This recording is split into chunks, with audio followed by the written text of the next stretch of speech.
Hello mga taga-Barangay Gigi! Welcome back sa Pedro Pecyan Podcast. Pedro Pecyan presents Episode 2 ng spin-off ng Milagrong Natamasa ni Mang Panata mula sa Ay Parang Tanga, Volume 1. Mang Upo, Tay, parang empty.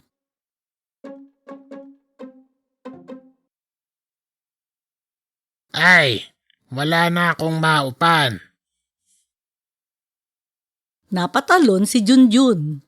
Umus-us tuloy ng parang tanga ang mga napagkasyanan niyang bilao ng pagkain sa ref. Mang Upo, hindi na po ito kasya. Tingin ko po wag muna kayong tumanggap ng pagkain. Oo nga eh. Pero nahihiya kasi kung tumanggi. Biglang may nag-doorbell. Tumingin si Mang Upo kay Junjun ng parang tanga lang. Napabuntong hininga si Junjun at lumabas para tanggihan ang anumang nakabilao na ibibigay ng nag-doorbell. Napanood ni Mang Upo mula sa bintana kung paanong hindi natanggihan ni Junjun ang bilao ng pansit ni Dina. Hindi lang iyon na nakahiyang tanggihan ni Junjun. Sa loob lang ng kalahating oras, nadagdagan pa ito ng mga ulam na nakalagay sa iba't ibang korte ng lalagyan. Ayos to. Kasya na yung rep natin dito, Mang Upo. Napakamot ng ulo si Junjun at napahilamos ng mukha si Mang Upo ng mga 5 beses. Tapos, tinitigan nilang dalawa ang lining tore o pagkain. Mula kasi nung mailibing si Mang Panata, 3 araw na ang nakalilipas, walang humpay ang pagdating ng bila-bilaong pagkain sa gate ni Mang Upo. Alam mo, Junjun, hindi ko akalain na ito ang magiging pinakamalaking problema ko ngayong wala na si Tay. Bago makasagot si Junjun, kinilabutan siya kasi parang may narinig siyang ngumasab ng parang tanga lang sa salas. Mang Upo, narinig niyo rin po ba yun? Naglagay si Mang Upo ng daliri sa bibig at dahan-dahang sumilip sa gilid ng lining tore sa ibabaw ng mesa.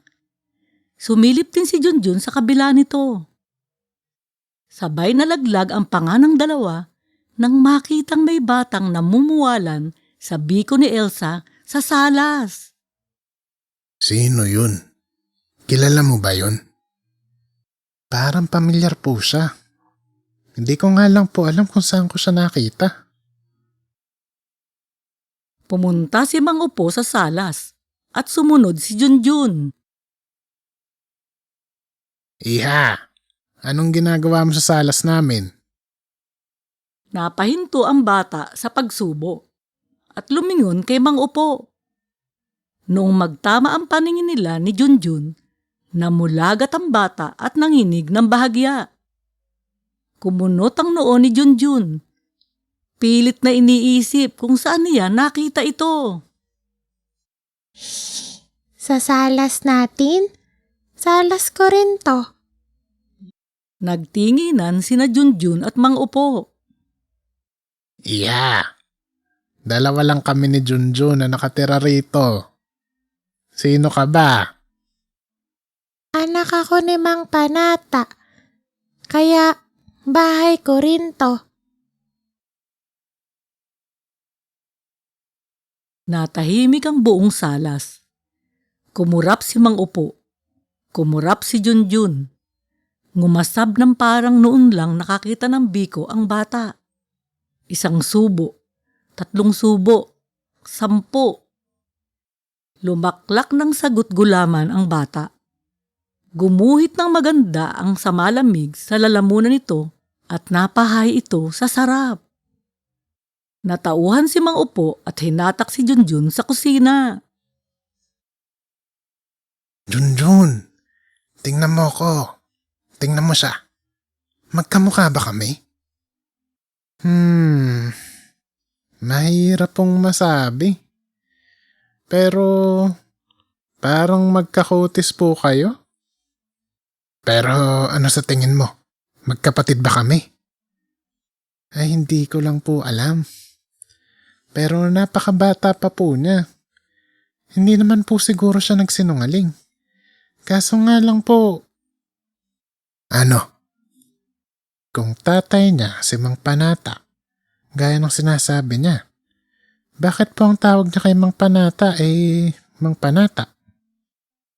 Oo nga no. Sa tingin mo ba nagsinungaling siya? May nabanggit po ba si Lolo sa inyo na may anak siyang iba bukod sa inyo? Wala.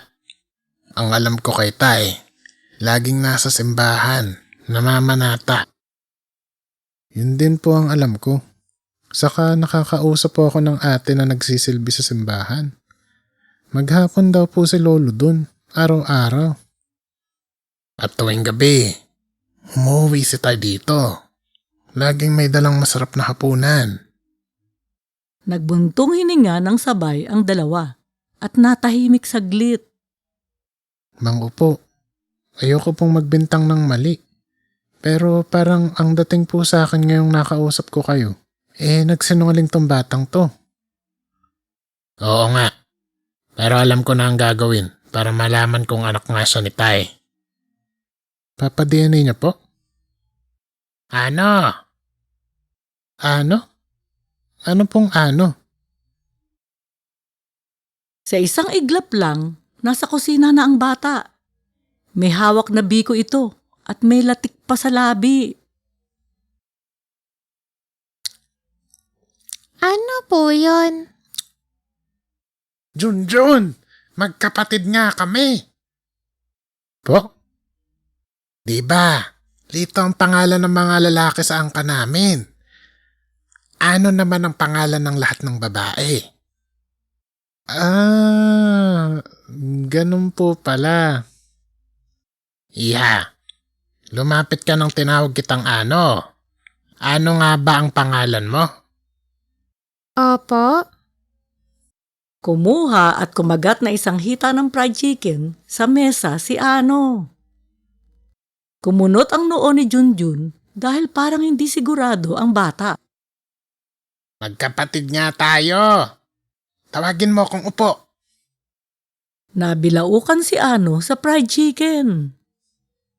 Magkapatid? Tayong dalawa? Parang ang tanda naman na po nyo. 9 pa lang po ako. Ilang taon na po ba kayo? 66. Lalong lumalim ang kunot ng noo ni Junjun. Hindi ba nabanggit ni Mang Panata na may kapatid kang 66, ano? Hindi po. Lumingon si Junjun kay Mang Upo at tumingin ng makahulugan bago naglabas ng cellphone. Ipinakita ni Junjun kay Ano ang litrato na isang random na matandang lalaki galing sa Pecan Pines Images. Ito ba si Mang Panata? Opo, siya po yan. Hindi si Mang Panata yan. Random na matanda yan. Ay, hehehe. Pilit na tawa ng bata sabay dakma ng fried chicken mula sa lining tore. Iha, sabi mo magkapatid tayo. Pero hindi mo naman pala kilala si Tay. Bakit mo naman kami niloko ni Junjun ng ganon? Pwede ba tayong maupo sa salas at mag-usap? Sige po. Naupo ang tatlo sa sofa. Iha, sino ka ba talaga? Fried chicken? Inabutan ng bata ng fried chicken si Junjun. Tinanggap ni Junjun ang fried chicken at kumagat. Ba't ka pumasok sa bahay namin? Gutom na po kasi ako. Gusto ko na lang po kumain. Ba't ka nagugutom? Nasaan ang mamagulang mo? Ulila ka na ba? Opo. Napakasaklap naman, Iha. Sabi mo 9 ka pa lang. Saan ka nakatira niyan? Sa kalye? Opo. Oh, pag umuulan, saan ka? Sa kariton.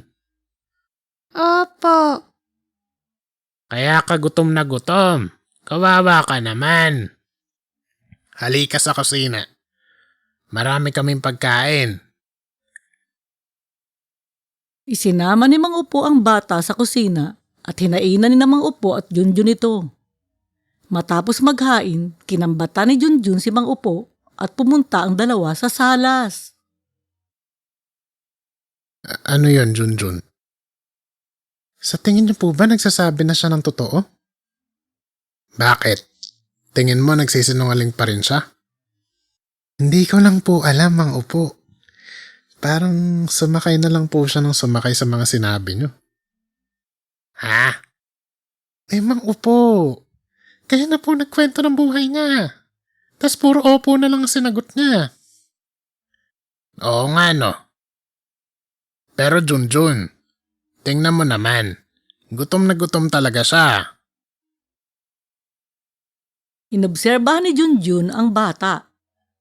Base sa pagsumpak nito ng bawat mahawakang pagkain, mukha ngang batang kalye ito na gutom. Nang makahalata ang bata, lumingon ito at nagpakyut ng parang tanga. Nagniningning ang mga mata. Baka nga po hindi siya nagsisinungaling?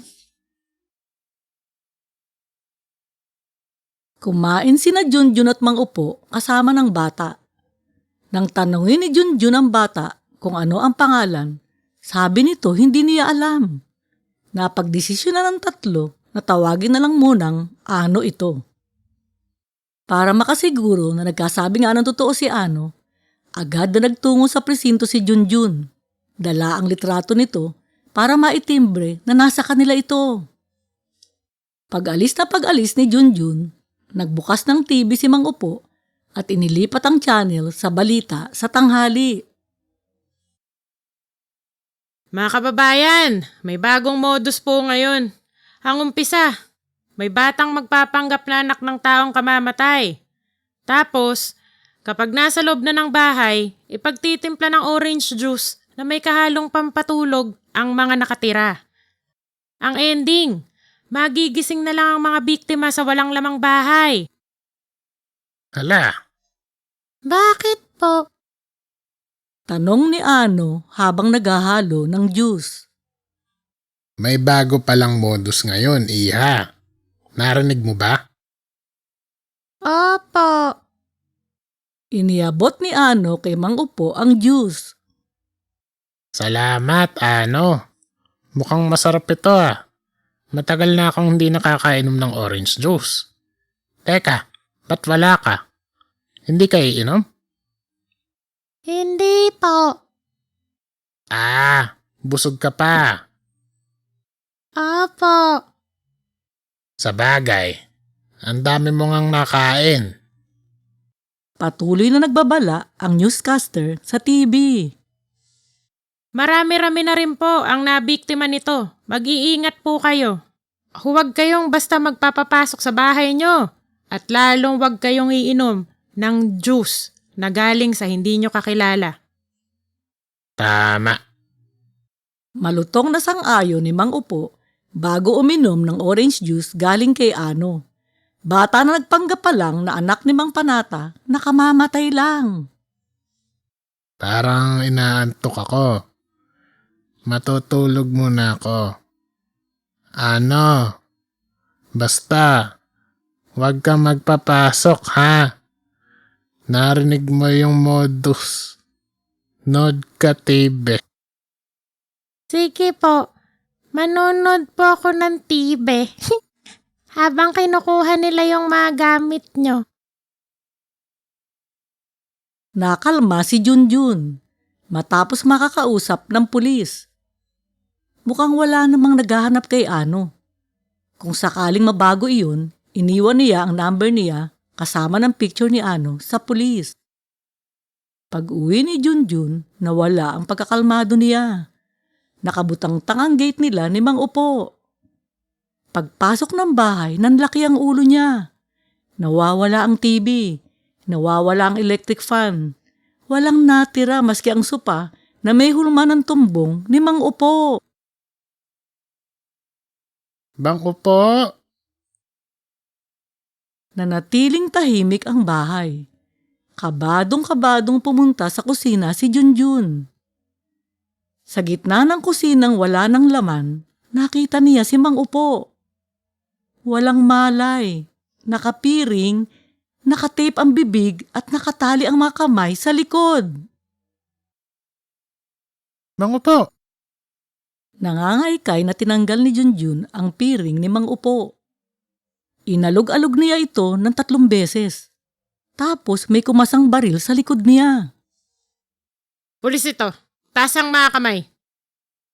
Nangangaykay na tumalima si Junjun. Ma'am, hindi ako to. Wala po akong ginagawa, hindi ko pa alam nangyari dito. Ay, sos! Para kang kantang nakarecord sa plaka ng lola ko. Kanta po. Anak ka ng pancake. Paanong di mo nakuha yun? Ang ibig ko sabihin, lumang tugtugi na yan. Mabilis na hinablot ng pulis ang braso ni Junjun. Sabay suldong dito sa dingding. Kinapkapan at pinasasansiyan ng pulis bago tinulungan nito si Mang Upo. Tumawag ng backup ang pulis para suyuin ang bahay at maimbestigahan ang insidente. Nang malinawan ng pulis kay Mang Upo na si Junjun ay residente rin ng bahay na nilimas pa lang, pinakawalan nito si Junjun. Nagtanong ang pulis tungkol sa insidente at kay Ano. Sumagot sina Junjun at Mang Upo. Wala na po talaga kayong maalala mula nung uminom kayo ng juice hanggang dumating si Junjun? Wala, ma'am. Tingin niyo ba tinangay si Ano ng mga magnanakaw? Tinangay ng magnanakaw, yung bata. Ay nako, hindi. Namodus kayo nung grupong sumisikat ngayon. Yung gumagamit ng mga bata, nasa TV po yun. Ma'am, mabait si Ano. Imposibleng magnanakaw siya. Hindi naman ako humihingi ng orange juice. Pero ipinagtimpla niya ako. Tinitigan lang ng ma'am na pulis si Mang Upo. Napagtanto ni Mang Upo na parang tanga siya kanina. Tinamaan siya ng matinding panlulumo at nagwoling hanggang sa mapaupo sa sahig. Junjun, feeling violated ako. Mang Upo, hindi lang po kayo yun. Naloko rin po ako. Psst, Junjun. Kinambatan ng ma'am na pulis si Junjun para sumunod ito sa labas. Pagdating sa labas ng bahay, tiningnan ng ma'am na pulis si Junjun ng diretso. Junjun, linawin ko lang ang mga nangyari. Ikaw ang nakapagpapasok kay Ano. Ikaw ang nakadiskubre na nagsinungaling siya. Ikaw ay umalis bago nalimas ang mga gamit ni Mang Upo. At nakabalik ka matapos ang insidente. Nakuha ko ba? Opo, ma'am. Ganun nga po nangyari. Naghalukip-kip si ma'am na pulis. Junjun, bigyan kita ng pagkakataon. Magsabi ka ng totoo.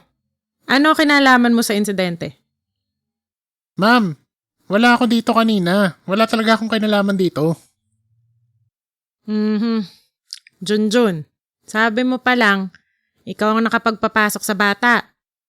Tapos ikaw rin ang nakadiskubre. Ma'am, oo nga. Pero wala akong kinalaman dun. Sigurado ka?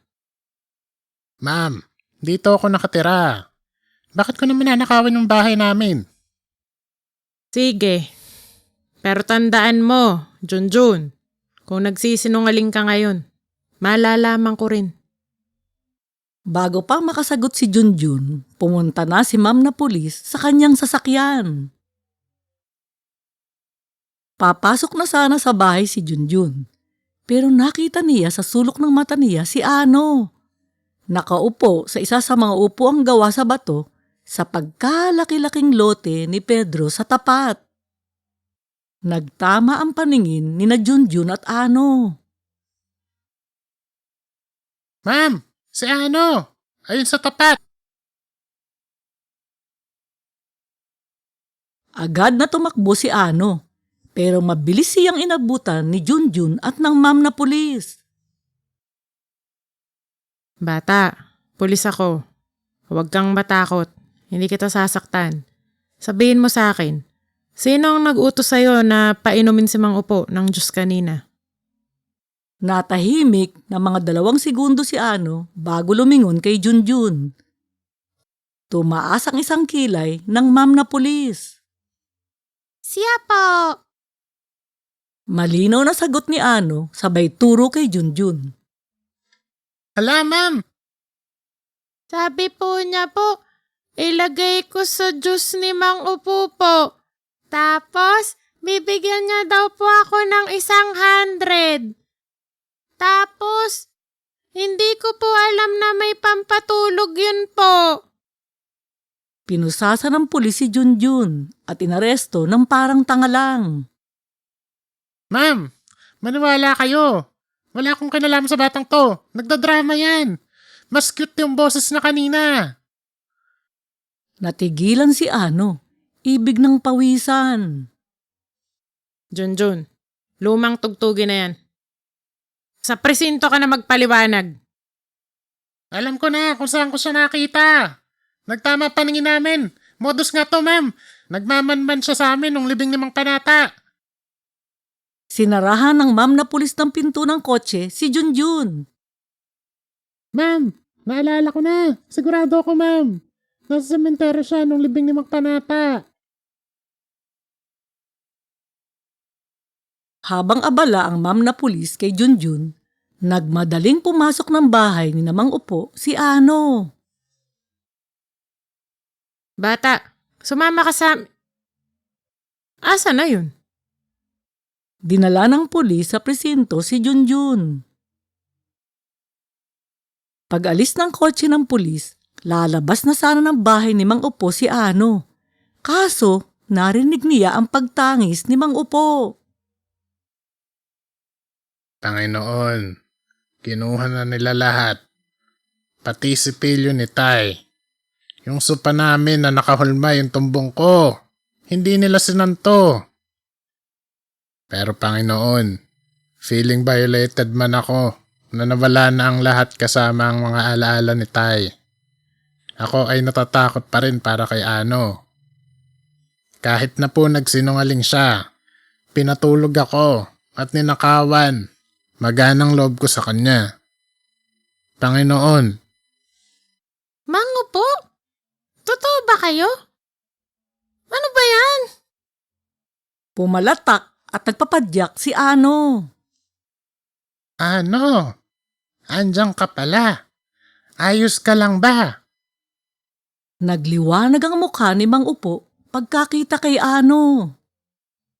Napanganga si Ano at medyo natagalan bago nakapagsalita. Mang Upo, di ba dapat ako nagtatanong sa inyo nun? Ayos lang naman ako. Ikaw ang inaalala ko. Bakit ka napasama sa modus? Tinatakot ka ba nila? Lalong nainis si Ano at tinitigan si Mang Upo ng parang tanga ito. Hindi ako tinakot. Ako may gustong sumali dun. Bakit ba ang mundo lagi na lang iniisip na tatanga-tanga ang mga bata? May mga matatandang kagaya nyo. Bata, matanda, parehas lang. May batang tanga, may matandang kagaya nyo. Natahimik si Mang Upo. Parang feel ko yung sinabi mo. Tama ka. Sorry na nag-assume ako na tinakot ka dahil bata ka. Mang Upo naman. Bakit kayo nagsosorry sa akin? Niloko ko kayo ni Junjun. Pinainom ko kayo ng pampatulog. Naubos. Gamit nyo. Ano ba yan?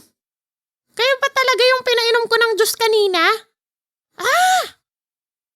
Gusto nang iuntog ni Ano ang ulo niya sa dingding ng salas ni Mang Upo. Ano?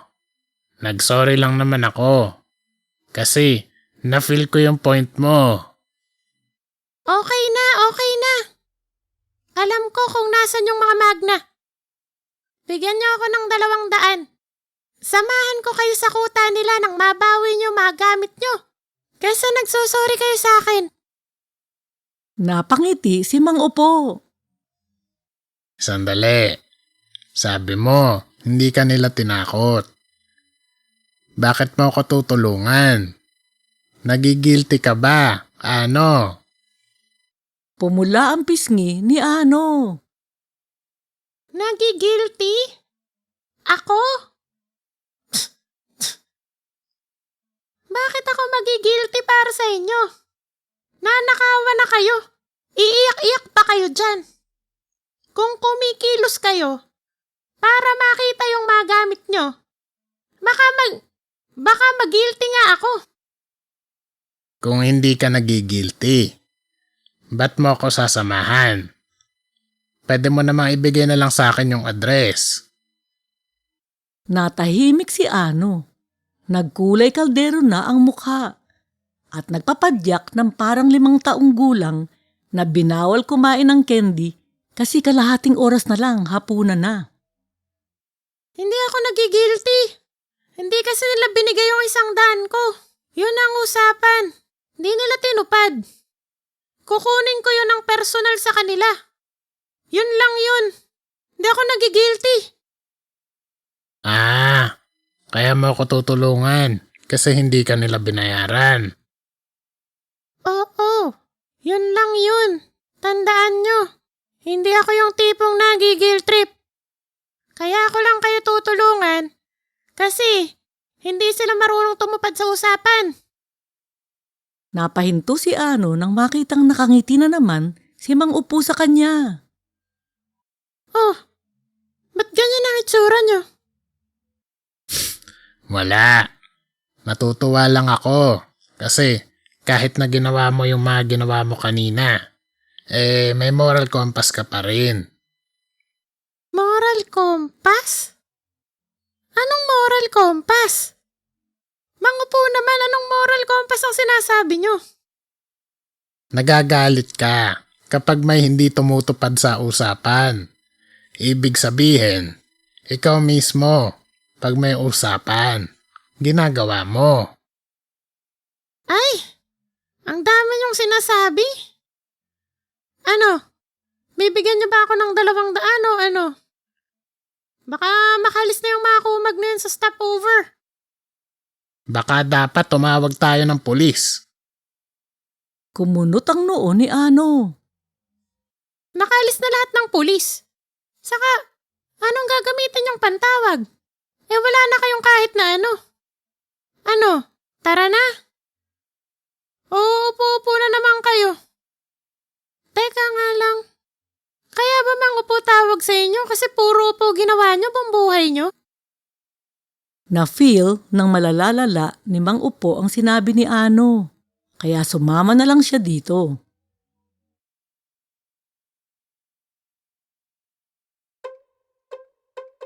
Maraming salamat po sa inyong panunood at pakikinig. Kung nagustuhan niyo ang istoryang ito, please like, comment, share, and subscribe. Kita-kita tayo sa susunod na kabanata.